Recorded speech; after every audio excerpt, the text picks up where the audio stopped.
şəfa versin. Amin. Allah dövlətimizi qorusun, vətənimizi qorusun, torpaqlarımızı qorusun.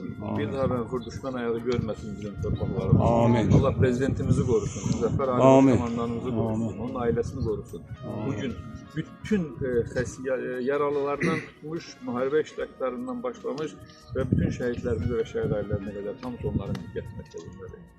Allah'tan bütün şəhidlərimizin hamısına rəhmət diləyir, ruhlarının şad olmasını və ruhları qarşısında baş əyirəm və bizim Cəmil qardaşımızın düşürüb gəldiyi dövlətimizin bayrağı hansının uğrunda şəhidlərimiz qurban gediblər. Onu öpüb gözün üstünə qoyub hörmətli övladına təqdim edirəm.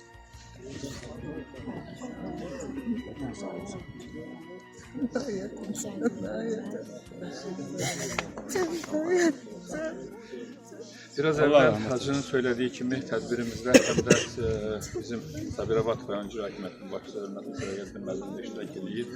Sağ olsunlar, öz həmkarları ilə birlikdə bu tədbirdə iştirak edirlər. Allah razı olsun. Təşəkkür edirik və buyurun. Hacı da kifayət qədər məlumatlandırdı, siz də kifayət qədər danışdınız. Ona görə mən çox vaxt almaq istəmirəm. Bizim Cəmil qardaşımızın anasına, xanımına, övladlarına, yaxınlarına Allah'tan səbir diləyirəm. Onsuz da bu dünyadan hamı görüb keçib gedəcək.